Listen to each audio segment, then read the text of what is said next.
Bismillahirrahmanirrahim. Assalamualaikum warahmatullahi wabarakatuh. Perkenalkan, nama saya Dimas Taufik dengan NIM 1203030036 dari kelas HTNA semester 2. Nah, video ini saya buat semata-mata hanya untuk memenuhi tugas dari mata kuliah ilmu negara, yaitu tugas ujian akhir semester dengan dosen pengampu Lutfi Farorizal SSI MH.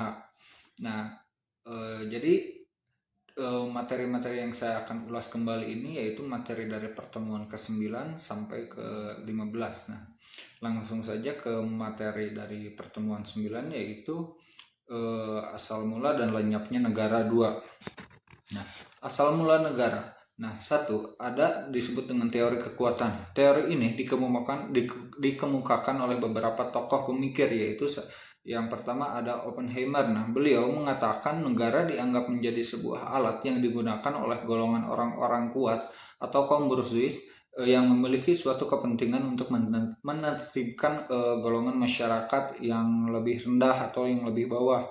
Lalu ada Otto von Guericke atau Mazhab von Savigny yang berpandangan bahwa asal mula negara adalah karena adanya hukum organik. Lalu ada Karl Marx yang juga berpandangan bahwa asal mula negara itu adalah karena adanya kepentingan yang dimiliki oleh kaum burjuis atau kaum pemodal, khususnya pada bidang ekonomi, di mana negara ini dibuat untuk dapat menertibkan para kaum proletar dengan cara menguasai alat kekuasaan negara. Lalu yang terakhir ada Harold Jelaski berpendapat bahwa negara hadir demi berjalannya sistem produksi yang dijalankan oleh kaum pemodal atau kaum atas.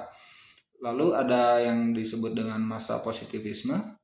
Orang-orang yang mencetuskan teori ini ada Saint-Simon, Auguste Comte, Rudolf von Jering, Eugene Erich, dan Hans Kelsen. Masa positivisme berpandangan bahwa negara itu hadir karena keterdesakan sebuah kelompok masyarakat yang membutuhkan regulasi peraturan perundang-undangan.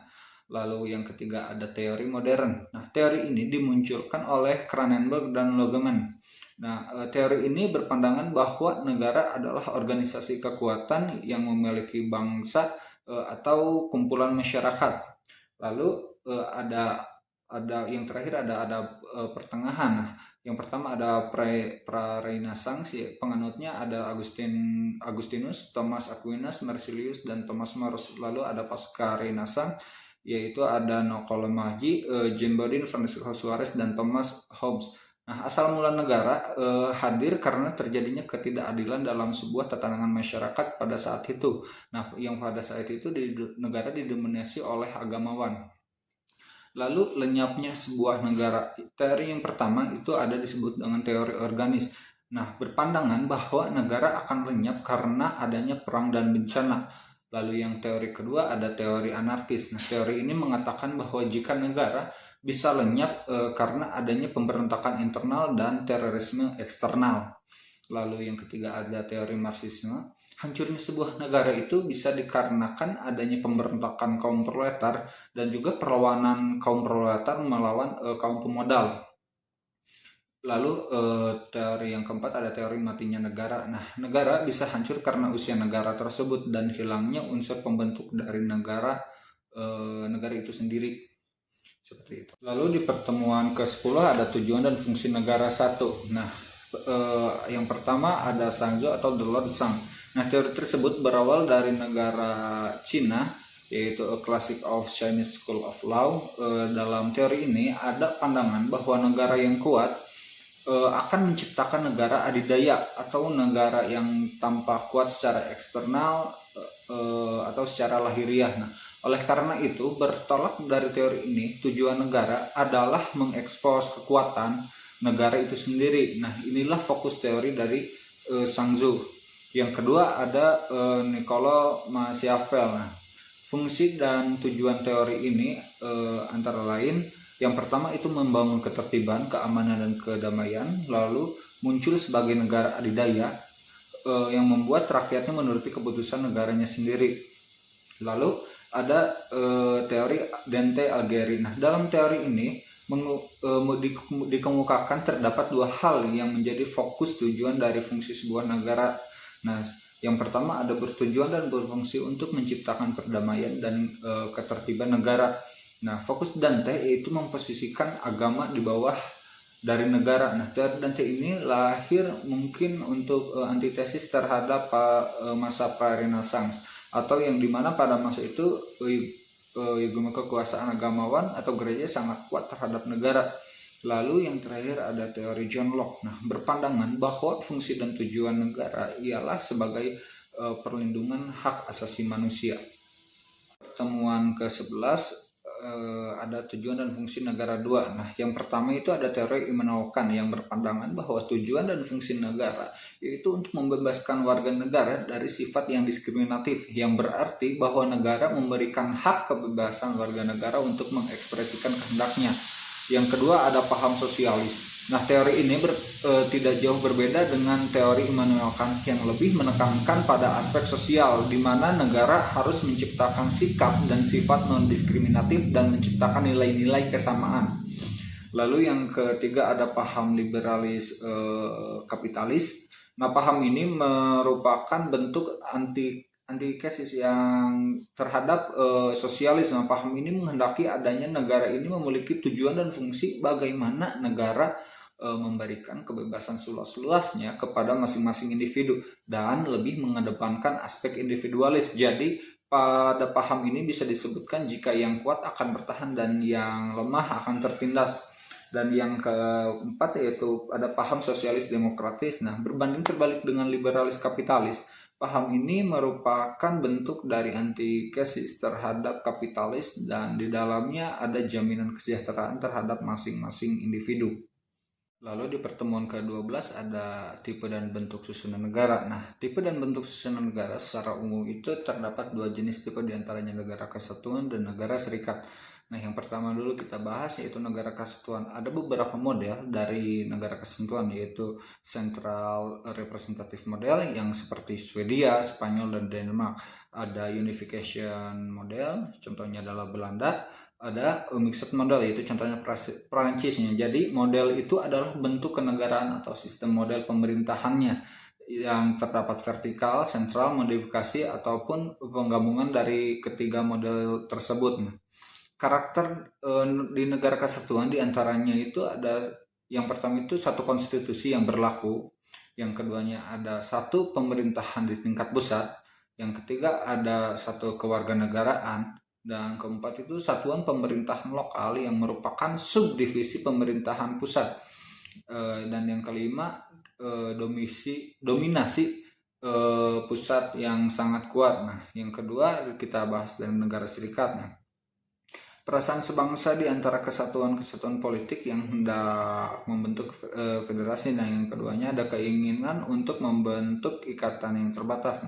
Negara serikat ini pada dasarnya terdapat dari banyak bangsa, dan rata-rata untuk negara serikat ini memiliki heterogenitas yang tinggi karena wilayahnya yang sangat luas, kemudian ras yang ada bervariatif. Namun karena munculnya perasaan senasib di antara warga negara tersebut, sehingga ada keinginan untuk terciptanya suatu ikatan. Nah, makanya terjadilah ikatan tersebut yang disebut dengan serikat. Nah, karakter atau indikator di negara serikat diantaranya itu, yang pertama itu ada satu wilayah negara terbagi atas beberapa negara bagian, maka ada serikat negara dan negara serikat. Nah, yang keduanya ada kedaulatan ganda, karena di sini tidak berlaku sentralistik atau dominasi pusat yang lebih besar dibanding negara-negara bagian. Nah, negara bagian ini memiliki hak kepada kewenangan yang lebih daripada pemerintahan daerah dalam bentuk negara kesatuan. Dan yang terakhir, yang ketiga, ada hubungan antara pemerintah federal dengan pemerintahan daerah yang bersifat koordinatif atau bersifat kooperatif. Pertemuan ke-13 ada bentuk dan sistem pemerintahan. Nah, yang pertama kita bahas adalah bentuk pemerintahan. Nah, ada yang disebut dengan sistem autokrasi. Nah, memiliki rambu bahwasanya pemerintahan negara itu dipegang oleh kekuasaan tunggal atau satu orang saja secara hakikatnya. Namun di era modern ini sudah sangat jarang ditemui negara menganut sistem autokrasi, di mana kebanyakan kita temui selain kepala negara sendiri ada juga badan atau lembaga yang mendampinginya. Oleh karena itu autokrasi juga mengalami pergeseran, maka berupa pergeseran makna berupa pemerintahan yang dipegang secara kendali oleh satu orang dan atau oleh segelintir orang saja dan tidak oleh banyak orang. Yang kedua ada sistem oligarki. Nah, kekuasaannya ini hanya berpusat kepada sekelompok kepentingan orang saja. Nah, di mana orang di luar kelompok tersebut tidak memiliki harga suara serta tinjauan dalam jalannya pemerintahan. Nah, biasanya terjadi perputaran pemangku yang sebenarnya hanya berputar di kelompok itu saja. Yang ketiga ada sistem monarki. Nah, berasal dari Yunani, yaitu monos yang berarti satu dan asesin yang berarti pemerintahan, di mana raja memiliki kekuasaan absolut dan para lembaga pembantu tidak memiliki kewenangan dalam kebijakan pemerintahan. Dan yang keempat ada sistem republik, di mana para pemimpinnya ini dipilih oleh rakyat atau dalam pengambilan kebijakan pemerintahan diwakilkan serta dilaksanakan oleh orang banyak yang berdiri untuk kepentingan bersama. Lalu ada sistem pemerintahannya. Nah, yang pertama itu ada presidensial. Nah, presidensial memiliki beberapa aspek indikator di mana negara dapat dikatakan menganut sistem ini berupa yang pertama itu kepala negara bertindak juga sebagai eksekutif. Lalu ada parlemen dan pemerintah segaris horizontal. Lalu ada menteri merupakan kepanjangan tangan dari presiden. Lalu yang kedua ada bentuk parlementer. Indikatornya adalah pertama kepala negara atau presiden tidak juga menjadi kepala pemerintahan. Nah, kabinet dipimpin oleh perdana menteri. Lalu ada kabinet bertanggung jawab kepada parlementer, dan yang terakhir secara hierarki kabinet lebih bawah daripada parlemen. Di pertemuan ke-14 ada negara autokrasi dan demokrasi modern. Yang pertama ada autokrasi. Seperti yang sudah kita bahas sebelumnya nih. Autokrasi itu merupakan sistem pemerintahan dengan satu orang autokrat, di mana yaitu memegang semua kekuatan pemerintahnya dari mulai politik, ekonomi, sosial, dan militer. Nah, indikator dari autokrasi ini yang pertamanya itu ada sistem partai tunggal, yang kedua menghimpun kekuasaan sebesar mungkin yang ada di tangan negara, yang ketiga organisme yang dianggap sebagai suatu kesatuan yang mempunyai dasar-dasar hidup serta kehidupan dan mempunyai kepentingannya sendiri. Yang keempat ada penentuan wakil rakyat masih didominasi oleh penguasa, dan yang kelima ada eksekutif sangat dominan. Nah, salah satu penganut darinya ini adalah fasisme Italia dan komunisme Uni Soviet. Lalu ada demokrasi. Berbanding terbalik dengan autokrasi, demokrasi modern merupakan sistem pemerintahan di mana lebih mengutamakan kedaulatan rakyat, kemaslahatan bersama. Nah, yang kekuasaan pemerintahannya itu tidak hanya dipegang oleh satu pemimpin saja, di mana sebuah konstitusi menjamin hak dasar individu dan juga hak berpolitik, keadilan, dan kebebasan memilih. Nah, indikator dari demokrasi modern yang pertama itu ada sistem multipartai, yang kedua penyelenggaraan kekuasaan rakyat, ada individu mempunyai peranan pokok yang menentukan kesejahteraan bersama, yang keempat rakyat memegang kendali penentuan wakilnya secara utuh, dan yang kelima undang-undangnya sangat dominan. Nah, penganutnya ini salah satunya itu adalah Indonesia.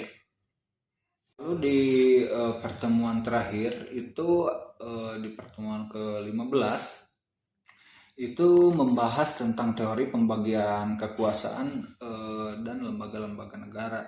Nah, yang pertama itu ada pembagian kekuasaan menurut Maurice Duverger terbagi dalam 3, yaitu ada secara langsung dengan mekanismenya itu.